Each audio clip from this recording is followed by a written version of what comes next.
Did you just say this is the worst day of your life? No, don't be ridiculous. It's the worst day of your life so far, okay? Statistically, there are way worse things.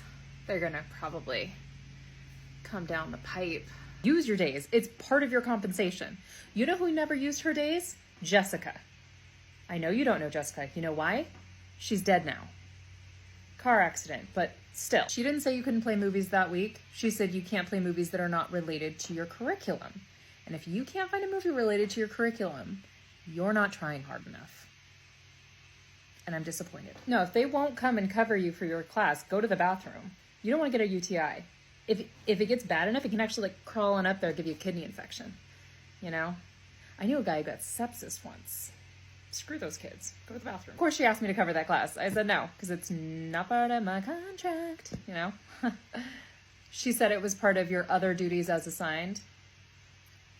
You know what's part of her other duties as assigned? She can eat my... When you're getting ready for one of your shows and you like have to go out into like the public sphere, it feels so much like that scene in The Wizard of Oz where you're like, you can't see the wizard. Nobody sees the wizard. And you just like want to hide. It's so, I don't know why, because like, I want to, I genuinely want to meet everyone. But if they see me before the show, then it like ruins the mystery. So I hide, but then sometimes I have to pee. And so I walk past them and I'm like, everybody be cool. You don't see me. Everyone be cool. And usually they are. So, but I don't know why. Like I'm backstage right now by myself. You can hear Kaspari's out there killing it. In case you don't know what a green room looks like, let me show you. So this is pretty standard fare for a green room. It's literally green. That Pac-Man machine is loud. There's a mirror. There's a TV. There's also like a little drink fridge for everybody. And there's like snacks. So yeah, in case you've ever wondered what goes on backstage, there's usually some kind of like thematic art as well. That's a little silly goofy. I don't know what's going on here. What does he have? Oh, is that chips and dip? Oh, nope, that's cocaine. Okay. I once had a teacher that had one glass eye and one normal eye. And so we never knew who she was looking at when she called on us because she never used our names. And so she would have to cover one eye and be like, this is the good eye. Look at this one. And we didn't know which one was the good one because we would forget. And I think if she had the opportunity to create her own lore instead of that lore being chosen for her, she would have taken that opportunity. So here are some ideas for you. Never underestimate the power of an unacknowledged prop. What? Shiver your eyes a little bit. Let me show you. I need you to make direct eye contact with me. And then, yeah.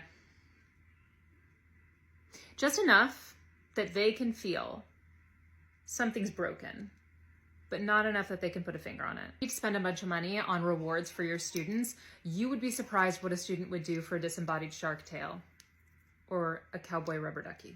I really recommend wearing clothing that spoils minor plot points of the books that you're reading or historical events. Whatever class you teach, I'm sure you can find a way. Allow your students to have little tastes of the lore that is actually part of your life without ever really giving them the full story. Make them wonder. For example, I was detained for a felony in Dublin.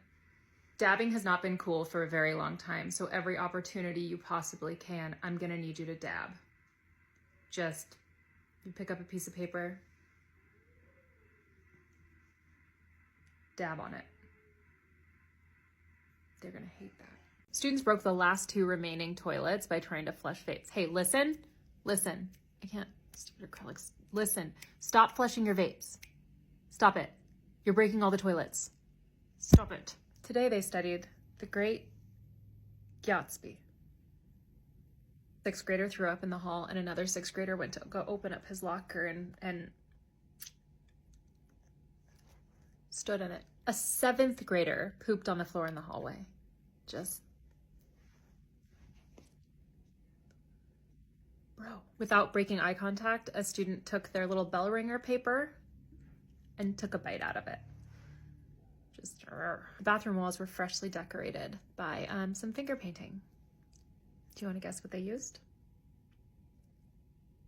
When admin sat down with the student and said, hey, I need you to check your attitude, need to improve your attitude. And the student said, you know what would improve my attitude? If you were on Ozempic. New haircut energy is amazing, but can we talk about the feeling after you go to the dentist office and they are impressed with your oral hygiene? And then they find out that you've never had braces? And you're just like, wow. Wow. I'm not saying that I'm better than anyone. I also have 2 uvulas, which is my party trick. When I go there, they're really excited. It turns out it is actually a form of a cleft palate, but either way, feeling myself today. You have no time, you need to do this. You need to do it now. Do you have time? What are you even doing? Do it now. Do it, do it, do it. You need to pay attention because blood is gross and you're a little bit dumb. So pay close attention. Oh, don't try and fast forward because I will restart. What if you saw some blood on the ground and someone had like a bloody nose and they sneezed? Or is it ketchup? You don't even know. You don't even know because you're incompetent. It's embarrassing. I know you want to touch it with your gross little fingers, you little freak, but you got to put on gloves. Do you know how to put on gloves? Probably don't. Do you? Wrong. Wrong. Wrong. I'll show you. You hold it like this on the sides. Don't hold the bottom. Disgusting. That's how you're going to get MRSA. Put the gloves on like this. Okay? And then you can touch the blood, which I know you wanted to do this whole time. When you take it off, you're gonna do it like this. Not like this, not like that. Disgusting and a little dumb. Like this. Is that so hard? It's not. Embarrassing. It's not just about blood. It's other bodily fluids too. Every single one you can think of. Okay? Vomit, mucus, sputum, all of it. I don't want you to touch it. I don't want you to lick it, you little freak. Thank you so much for joining our training today. You're wonderful teachers and we're so glad to have you. Every single time that I said the word climax while I was trying to instruct my students on plot structure, they would simultaneously and unanimously go, "She." I overheard one of my students talking to another one about the length and girth of another student also in this class. And I said, "Dear God, stop, please." And they said, "You know what, miss, we're sorry. We know you're just trying to live, laugh, love." I had my students doing some work, so I was like walking around and checking on them, and there was one kid that I told to put his phone away like 10 times. And as I walked by, I saw he had his phone out again, and I took a deep breath. And his friend next to him smacked him upside the head and said, "Miss is gonna turn you into a hashtag if you don't start doing your work." Which I did not say that.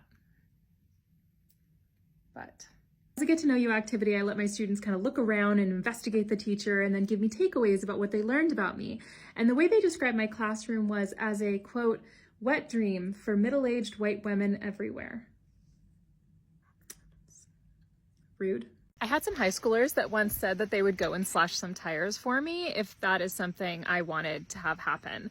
I did turn them down, but I kind of wanted to not turn them down because what had happened was there was a guy that I worked with and he was a band director. You know the type. And I had reserved the auditorium for acting out some Shakespeare with my class. And so after having gone through the proper protocol and steps to do that, my class was in there acting out Shakespeare amazingly well. And then this man came in and screamed at me and told me I was dumb and rude in front of my entire class. And I apologized profusely because I was a first-year teacher, and said I was so sorry, and we moved back into my classroom. And my students looked at me and said, "Miss, I don't think so. Did you want us to handle that? He can leave the school today and he can have no tires. He could have flat tires. You just let us know." 10th grade boy found a 2-month-old burrito in his backpack and said he could smell the mold. And then he ate it. One student asked another, "Hey, do you think I have an hourglass shape?" And they said, "It's more of a cereal box shape." One senior boy said to another, "I will spit in your mouth." Is that a threat? Or like flirtation? A student said, "Hypothetically, would I get in trouble if I brought a baby duck to school?"